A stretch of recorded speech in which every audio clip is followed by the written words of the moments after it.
these jobs that our students will graduate with, or the certifications that allow them to go after jobs, are already starting them off somewhere between $22 to $26 an hour, which is significant for the Bronx when our poverty level is so low and when so many of our families are really struggling with ends meet, right? And just trying to survive.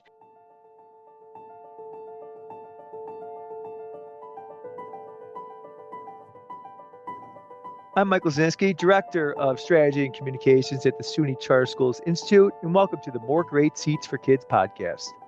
Today, we're excited to sit down with Natalie Lozada, the founding executive director of Haven Charter High School, which opened its doors this past August.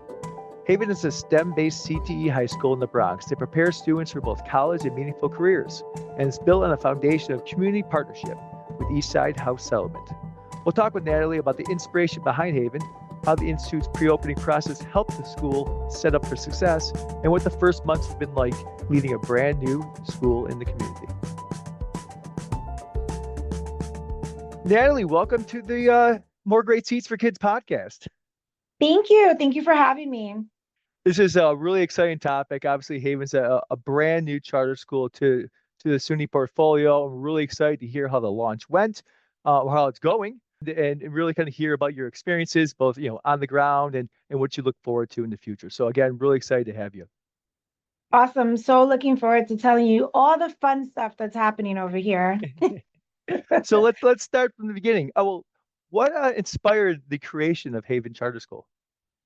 Great question. So, Haven is really the brainchild of Eastside House Settlement, our community-based organization partner.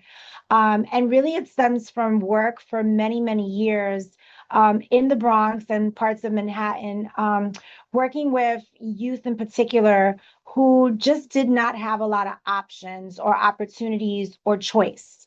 And what we were finding was students were either struggling with high schools and which high schools to go to, or even when they were okay in a high school, not really understanding what their future held for them or what could be in front of them after graduation. And there was this real push to go to college, and that was the only conversation happening at that time. And what was struggling, or what the kids were struggling with, really was making this choice around college that tapped into, let's say, financial aid, but not necessarily being clear about what they wanted to do with their lives. At the same time, the struggle with needing to support their own family, their own needs, right? We're not talking about students coming from the most affluent families. And so really in the Bronx, you have a lot of working class families where everybody's contributing to the bills or to the livelihood. And our students weren't able to tap into that. Based on that, we started to explore certification programs and thinking, okay, what is a livable wage in New York, which is quite funny because a livable wage here is not the same thing as the rest of the country. But really thinking about, well, if this 18-year-old graduates from high school, what are their options, right? What could they be doing while they either simultaneously go to school or while they break into the workforce, but at a wage that helps them to support themselves and then make better decisions for their education and their future. And so we started this program called Post-Secondary Pathways, and we started to explore different certifications. And then somewhere, someone down the line said, you guys have this really awesome idea. Why don't you have a school that does that? And we thought, yeah, that sounds great. Sure, we'll just open a school. No big deal, right? But then we started having conversations and really talking and looking at the SUNY portfolio back then. This is going back 7 years ago, Mike. I'm not sure if you know that. But 7 years ago, just saying, okay, there's this application process. What if we could fold this post-secondary pathways concept and certifications into an academic structure where students could get both their high school diploma and certifications? And let's also think about social emotional learning and how that taps in to the well-being of a student. And we decided to put this concept onto paper, wrote our application for SUNY, applied, and back then we were given you guys are approved. We just don't have any charters for Haven yet. But it's kind of like an IOU, right? Let's go work on some Yeah. advocacy, right? let's figure some pieces out. And so we did that. We were part of the advocacy junket, and COVID happened. So that slowed us down again. And quite honestly, Mike, we started to give up and think, okay, well, this is just not for us. And then about 2.5 years ago, I get a call saying, hey, you guys interested still? Is that still something you want to do? And the dream started again, the vision got bigger, and here we are. Haven opened its doors in August of 2025. And I probably should have asked this from the very beginning, but what was your exact role at Eastside House Settlement? Yeah, so at Eastside, I was the Associate Executive Director of Programs. So I've been overseeing programs from everything from 18-month-olds all the way up to 99-year-olds for about 16, 17 years before Haven came into the world. But my favorite age group, quite honestly, has always been high school. And that young adult, I think it's such a crucial part of the development of a person. And when you can get it right and when you can help these young people realize again their opportunities or even start to dream bigger than what they thought, to me that's like the most powerful part of being in education. Well, it's great to be able to kind of blend your personal experience at Eastside House Settlement and be able to kind of shape, Haven's mission and design. So obviously the Haven's model it merges like rigorous academics with workforce development. Why is that combination so important for the Bronx community? Well, for one, because the Bronx is the least and the last in most cases when it comes to everything career, health wise.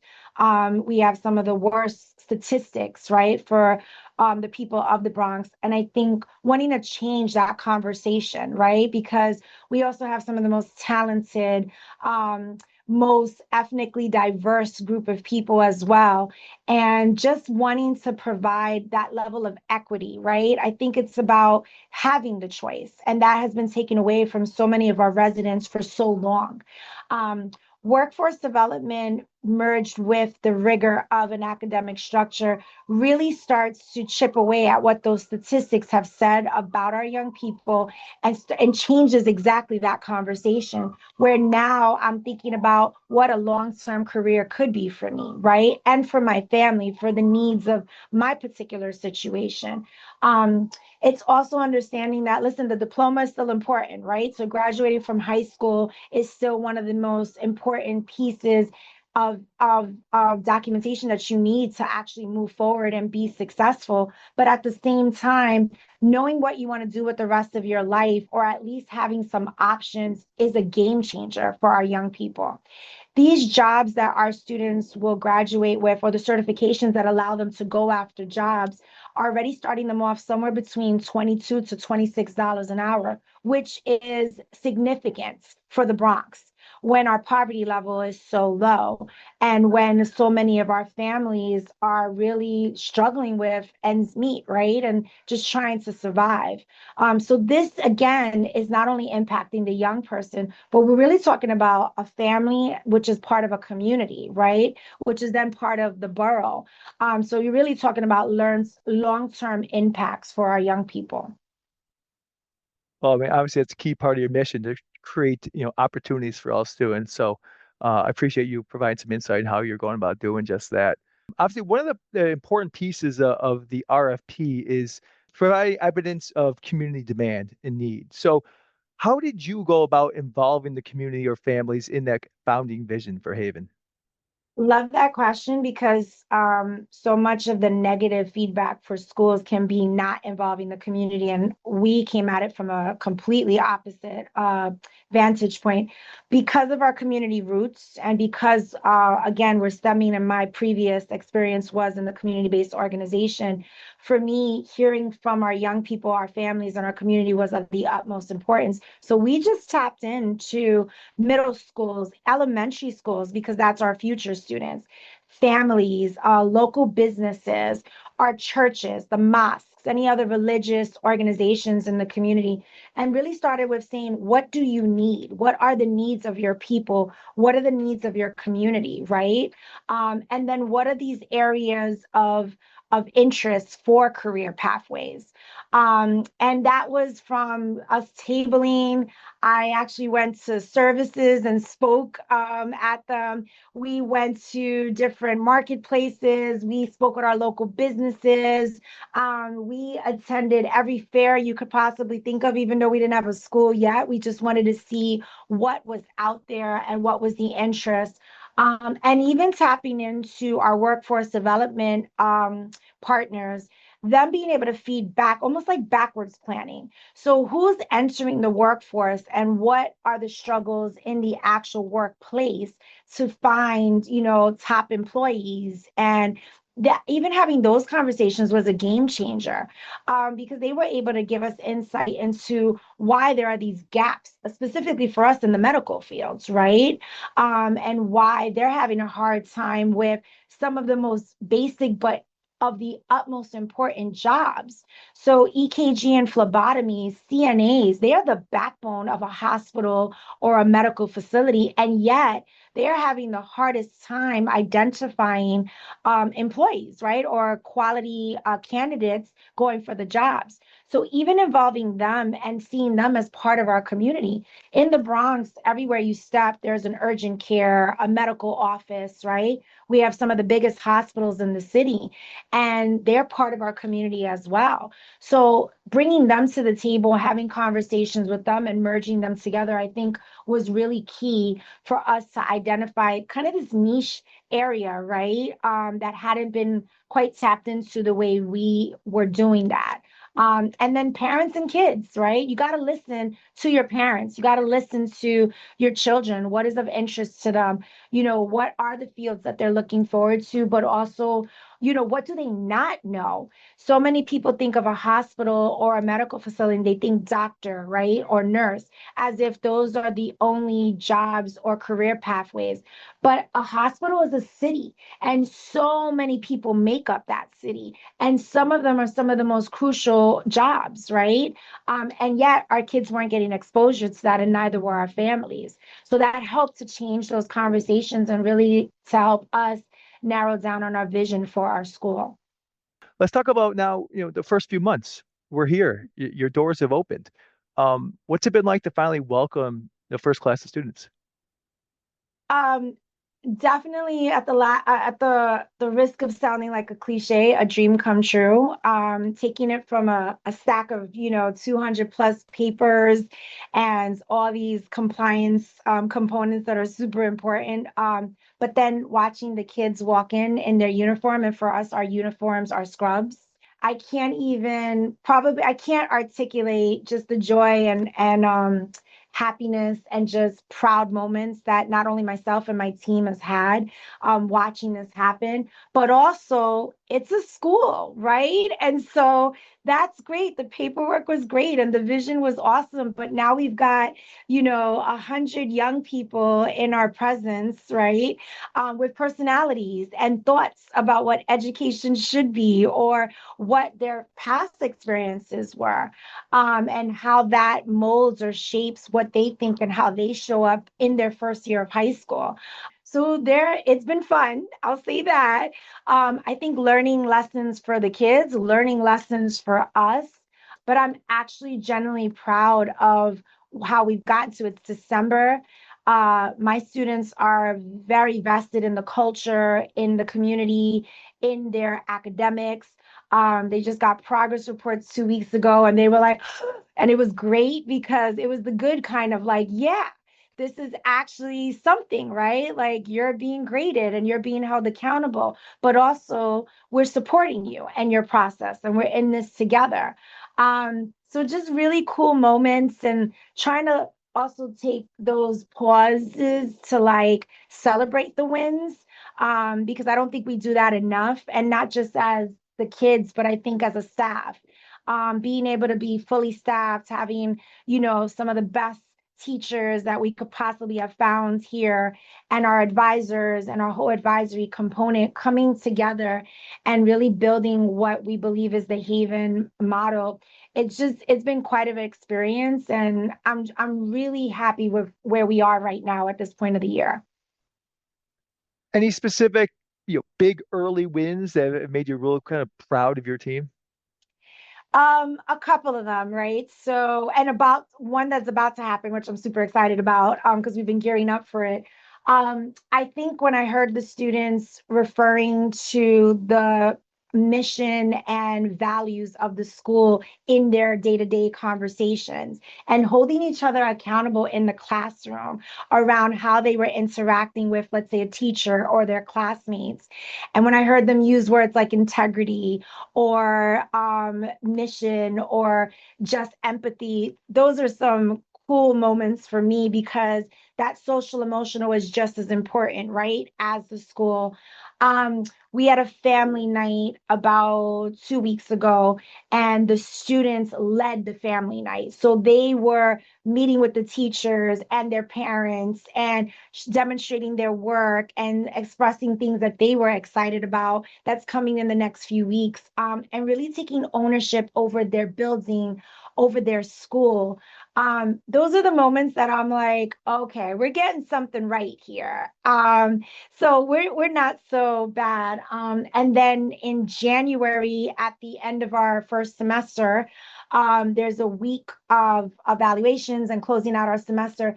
About 45 to 55% of my students are going to receive, or they're going to go through their certification classes for CPR and first aid. So that's the first of their certifications That's over the next exciting. few years. Yes, I'm like super excited about that. Can't wait to send pictures and post it.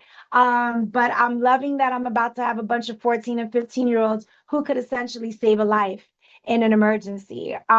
So that's coming very soon, and the kids are excited about that. So the Institute has it as a pre-opening process that's focused on ensuring new schools are prepared to welcome students in a timely, safe manner, in full regulation, Yeah. and of all the requirements. So looking back, what parts of that process were most valuable to you as a founding leader? It was actually pretty painless and easy for us, and I felt very supported by SUNY with it. We knew we had like almost like our checklist, but also we knew who to contact. I knew who to contact when we needed support, and they walked me through whatever components I needed.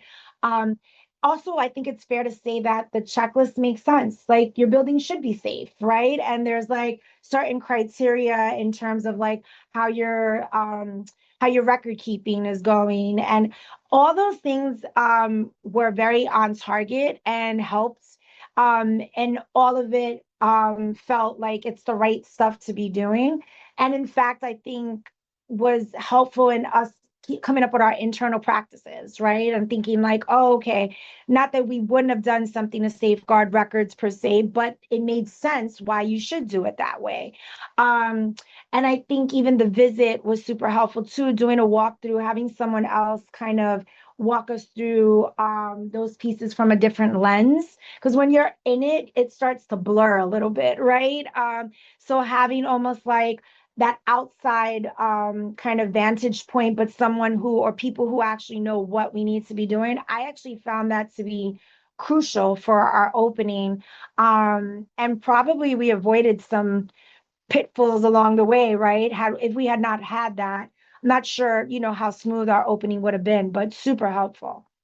Were there any surprises in terms of things you didn't expect would be helpful but end up being crucial? Oh, that's a good one. Let me Hmm. think. Probably a little bit of all of it because seriously, like, yeah, nothing super surprising, but doesn't negate how helpful it was.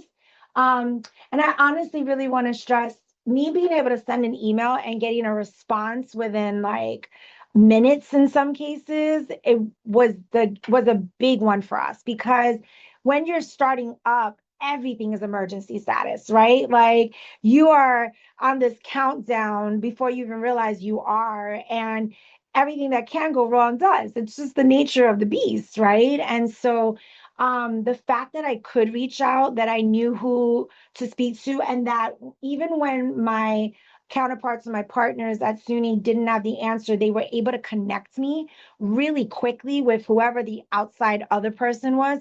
That was actually, I don't want to say surprising, but helpful and like appreciated, because I never felt like I was out here on my own. I always felt like, okay, let me ask and they're going to connect me, and they did. So really, really important. And for any future schools, I hope they have that same support, because that it was a game changer for us.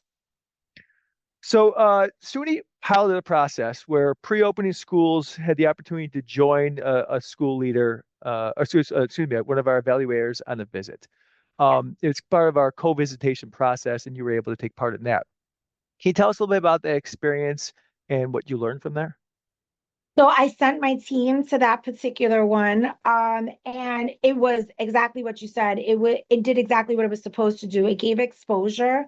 It was interesting to see what we're looking for, what we should be thinking about, more on the forefront, and watching it in real life. Like, this is an actual school who's actually in operation, who is now, being held accountable for the measures, or at the very least having these difficult conversations. That everything's not perfect in any school, right? But being able to have like candid conversations about what was working and what wasn't, and what adjustments were being done, that was really crucial. It also connected us to those other schools, right? So we already have established a relationship with the one we visited, but also there was other people in the mix that we were also able to connect with. I think that's really helpful. And if there's a cheat or like an ask, if anybody else wants to connect us to any other schools in the next couple of months, we would love to do that. Yeah.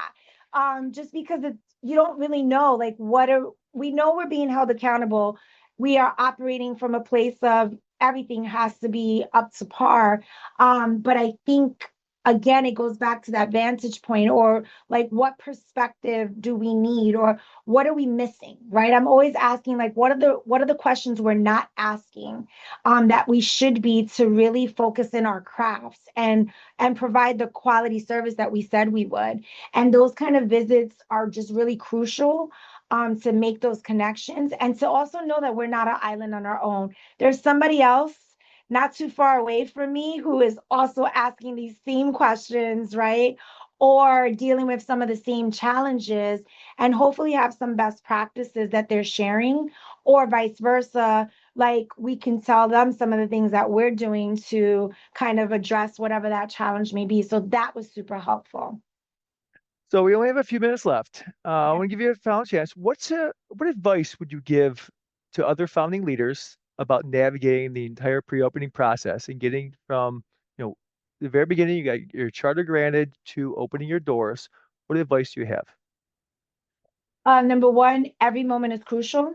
The time is the time, and you're never going to feel fully ready to open, because there's always going to be something to do. But maximizing your time, and really focusing in on what day one looks like, right? I think is crucial. I think second thing is building your team and really finding the right people. The vision is, I'm sure, beautiful and it's exciting, but if you do not have the right people on your team to help execute that vision, then you're just going to have more problems, quite honestly. But when I say those two actually come together, so utilizing your time with the right team in place, and maximizing your planning, your strategies, your execution, your timelines, those things working together, I think are, uh, absolutely crucial to the success of your launch in your school. And then grace, giving yourself a little grace and a little bit of space to pivot, right? We had some very clear ideas of what we thought was going to work, and they might work, but they're not working right now, right? And that's okay. We can't just stand to the letter of the law, like, well, this is what we said and this is how we were going to do it. Biology might not work first period. That's okay, but it might work second period, right? Like, you got to give yourself some room to adjust, because again, the kids are just a name on a piece of paper until they walk in your door. But if you are not meeting the needs of those young people, then we're missing the mark.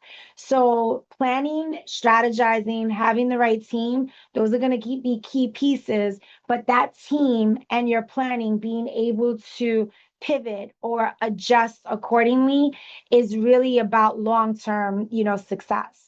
And if you can keep those things in mind, I think you're going to have a great startup and a great year with a lot of bumps, but a lot of good bumps. And ultimately, I think you can get to this place of excitement and knowing that you did the right thing by your young people and your families. So when you think about Haven's future now, what Mhm. excites you the most? Graduation, that first one in 4 years. I got a long way to get there, but not, 4 years is going to come and go really fast. So I think backwards to that, I think my kids getting certified at different levels over the next few years.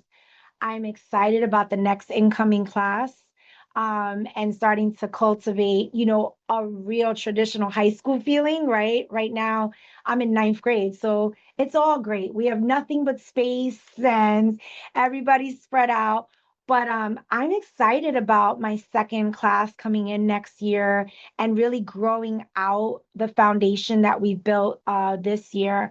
And then again, how do we get to that place of graduation? I have this vision in my mind of my kids crossing the stage with a certification and a diploma in their hands, right? And being able to take pictures with their family, and possibly even their future employer being there. That's the stuff that gets us through the day-to-day stuff, right? That doesn't always feel as pretty but necessary. But that thought of my students making those choices for themselves and their families being there to cheer them on, I think that's the thing I'm the most excited about. Well, Natalie, thank you very much for joining us here today.